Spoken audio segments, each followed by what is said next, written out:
Sam,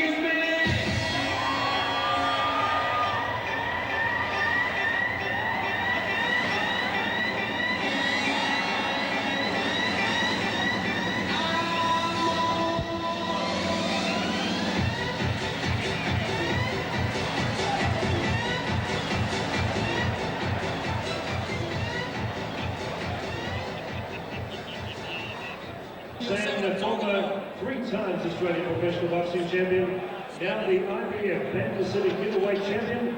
He'll be featuring on December 6th, the big Bill Hartman, Mark Fagan show. We'll formally get him in the ring in a little while. Would you welcome King Sam Sullivan? Welcome to you. Come on, a big warm welcome for Sam Sullivan, the Pan Pacific IBF middleweight champion.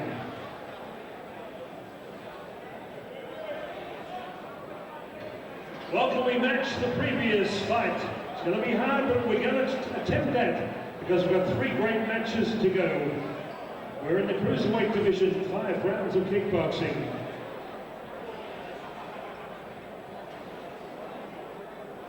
The referee in charge of the action, Chris Anderson, judges Terry Clay, Matt Tide, and Mark Corey, the bearded one.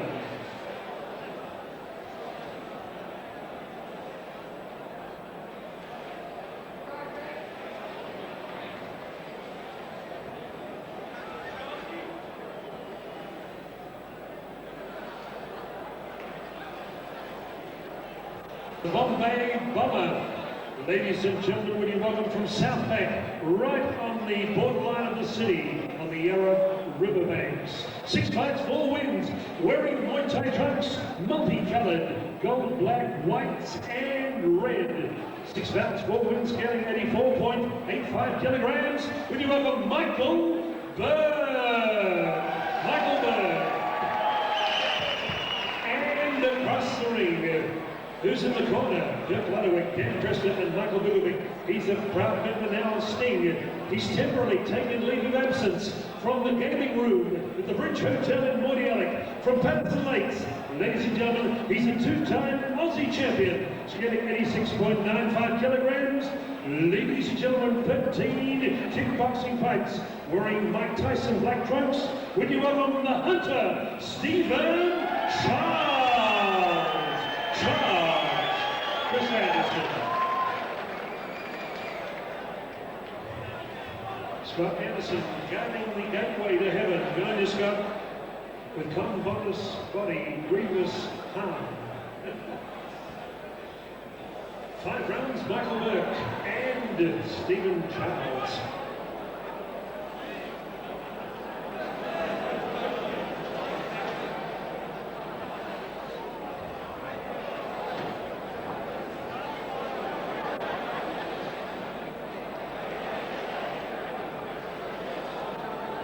Village Roadshow, thank Mr. Graham Burke for his great support in this bout. Here we go.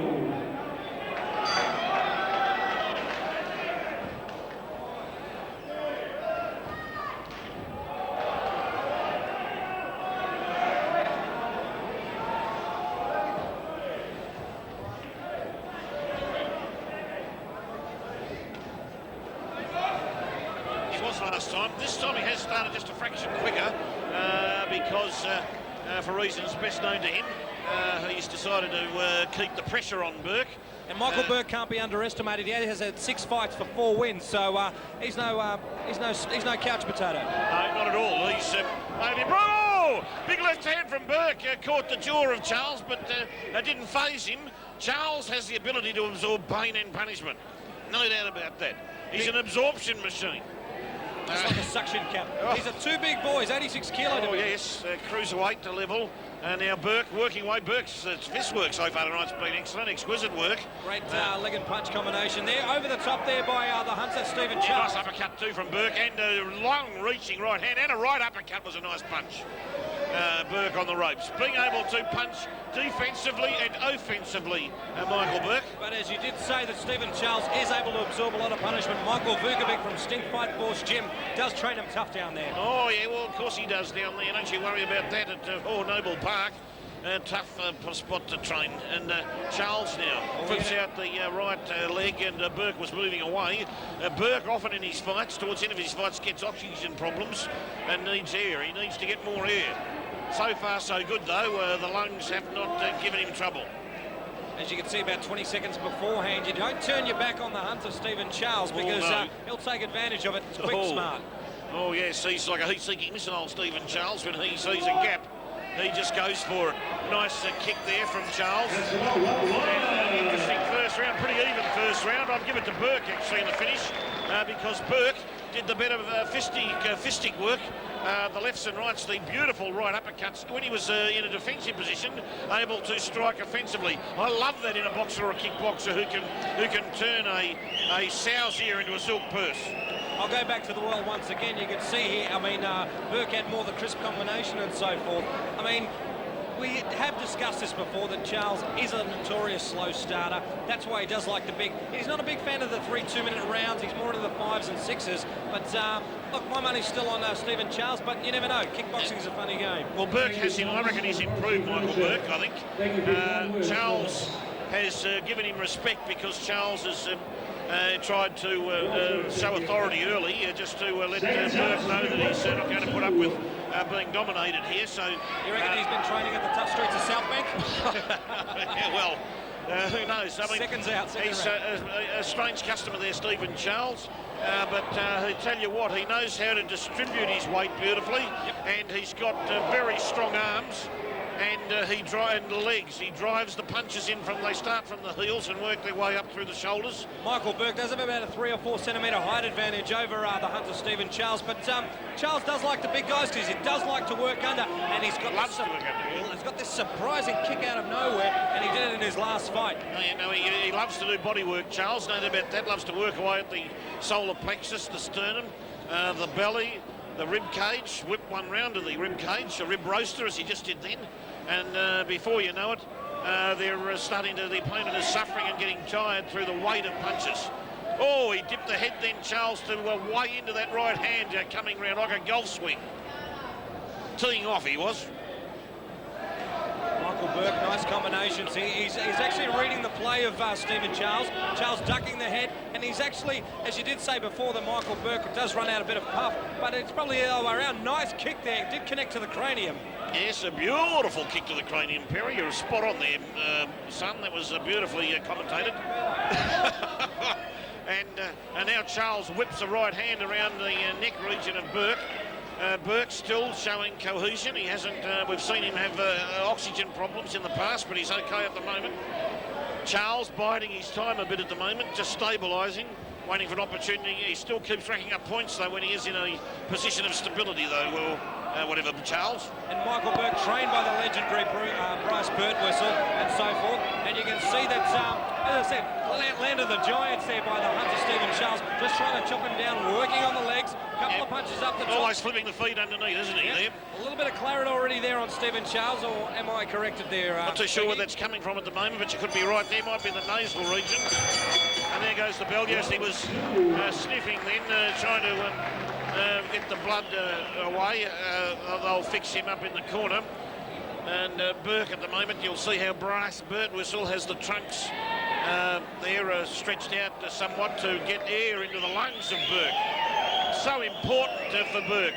You wonder whether or not his training team probably bring some scuba gear with them to ringside just to get the air in there, you reckon? So who would you have the fight for that fight? Well, that round was very close, that round.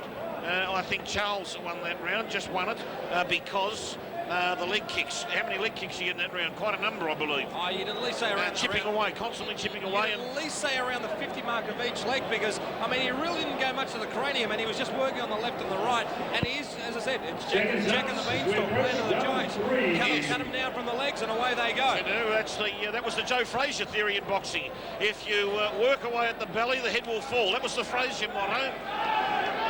And perhaps that's made its way emblazoned onto the gymnasium wall of Stephen Charles, perhaps. Now Burke coming in underneath, but Charles with a big right hand over the top there, I think. Then Burke's trying some leg kicks. Charles keeps, even when Burke tries to dismantle him with the leg kicks, he works away at the undercarriage with the punching power. The Hunter Stephen Charles, he's a pugnacious fighter. He's not a pretty fighter, but he does get the job done. And you can see him, he's working on the body. He's just pugnacious. He's always in there, and he's never out of a fight. Never out of a fight. And you know one thing he does all the time, he conserves energy. And that's why a lot of people underestimate him. They do underestimate him because Charles, you'll see, doesn't need to use much of the ring because he's strong, so strong in himself. He just needs the man in front of him that he can keep working on. But on the contrary, there is a bit of a gash on the right forehead of the Hunter Stephen Charles. Yes, there could be a gash there. I did see a scratch or gash of some description. Could have been a head clash between these boys. Both boys are breathing heavy here, sucking it in. Yeah. It's a pretty hot night out here in Melbourne. Now, Charles Burke is still sticking to the game plan, and that's the uppercuts and the jabs and the right hand coming in. He's concentrating on his punching power, Burke, more so than his leg skills at this point, whereas Charles seems to be more proficient, or a 50-50 split between the leg kicks coming in around the back of the calf muscle and a little bit higher up, and the chipping away at the body with the continuous punching power. Uplifting leg kick from Charles just to shake Burke up a little bit. Tried to reach the dentures, but I don't know whether it quite did. Oh, another whipping kick in there, Perry, to the quadricep muscle of Burke from Charles. You can see that Burke slightly taking control over this, but as I said, you can never count out Mr. Pugnacious, the Hunter Stephen Charles. I must have really scared the wits out there, Perry, but that was a big punch from Burke over the top there. My word, it was. That's about round 3. That was a better round from Burke, and both was pretty even round, that, because both of them did a lot of hard, what you call hack work in that round, where you're trying to tire the other man out, Perry. That's what that was all about, trying to work away and tire the boy out. Well, there is only 2 rounds to go, and look, now it's time for Stephen Charles to go to work, because right now there's been no dominating force or factor what we've been seeing so far. Right so far now, you can give it to Michael Burke, just slightly ahead. One of these guys has to take their control of this fight, stamp their authority, give their assertiveness of the fight. This fight is mine. There's only 2 rounds to go. Well, as I said, Stephen Charles, notorious slow starter, but now he's going to do something. Yes, look, at the moment, it's a fairly close fight, no doubt about that. In fact, it's I've actually got it square. I'm square with the card at the moment. A very even stoush, this. Both boys doing what you call a workmanlike performance, and they're very evenly matched. But if anyone's going to explode here, Charles, I believe, is the man from his past performances, his past chronological history period. And he's so surprising, it comes out of nowhere. But as I said, it'd be a shame for the fight to be a draw, because a lot of people come here to be entertained. It'd be a shame because it has to be a clear-cut winner. That's correct. And Charles. Charles, crashing right hand from Stephen Charles. Oh, that would have dropped an ox, that punch. I told you, don't know how Burke stood up to that one, and Charles is bleeding from the nose profusely as he shoulders Burke to the canvas. How did Burke handle that big right hand from Charles? I've got no idea. He comes out of nowhere, Pinky. We did call it early, and the Hunter, Stephen Charles. Boy. But I tell you what. Michael Burke has grown in my estimation. Another one right over the top. Another one to the left.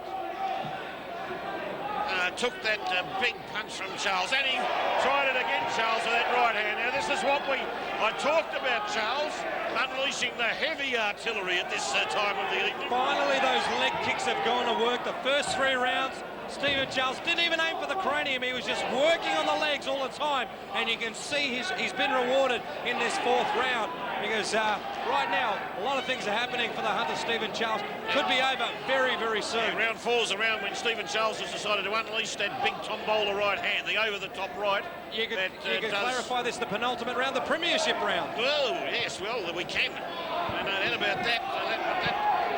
That's the punch he reserves, Charles, is that right hand. That can cause absolute devastation, that punch, and he's going to keep at it now. He knows he can catch him with it, and it's just a matter of how many he needs to throw to potentially drop Burke. Can Burke take it? That's the question. Regardless of the fact Michael Burke right now is hurt.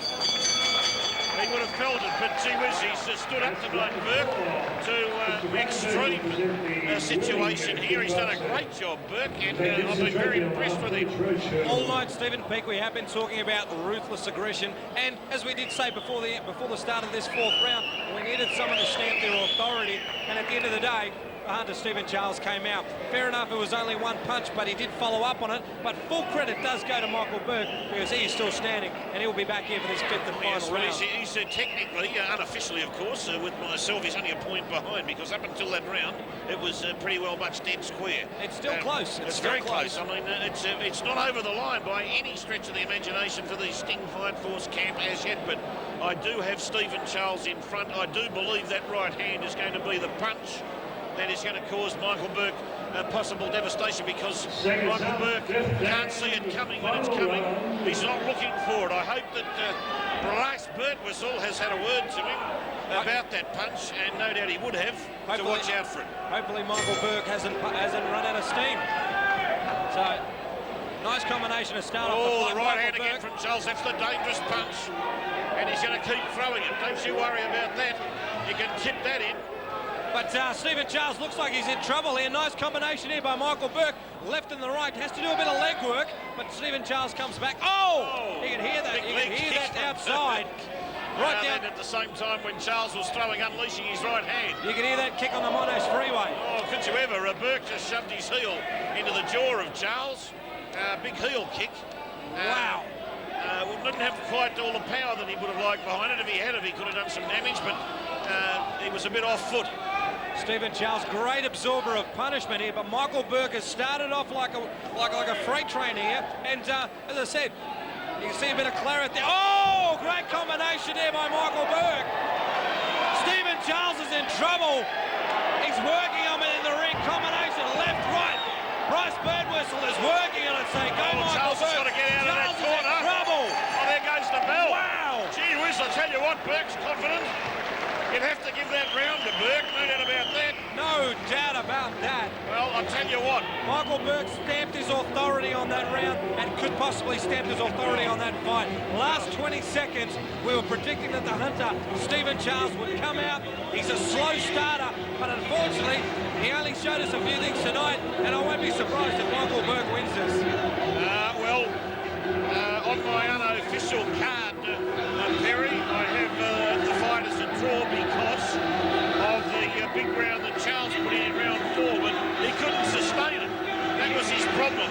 He used up his petrol tickets, and Burke was able to hit him with some big shots. That heel kick was one that shook Charles up a fraction. He got blood nose again, a bit of work done on that, and got tired, it would appear, from the weight of punches from Michael Burke. This could go either way. It could be a draw. I believe it'll be a draw.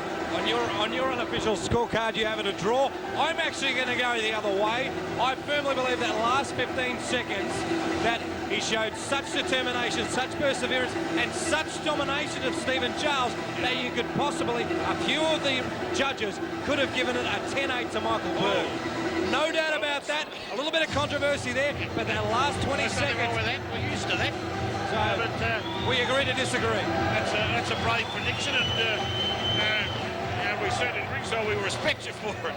Don't worry about that. I don't sit on fences and I don't get splinters there.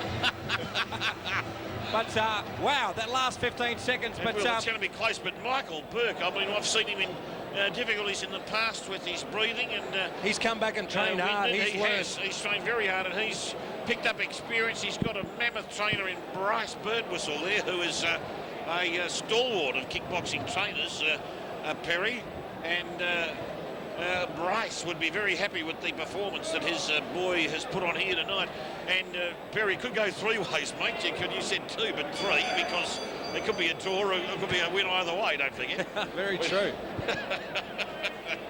Ladies and gentlemen, we'll see how we go here. This is stop the contest on advice from ringside physician Dr. John Jury. The official time in the fifth and final round was 1 minute 35 seconds. Your winner from the blue corner, Michael Burke. Good win. And very happy Perry cut inside.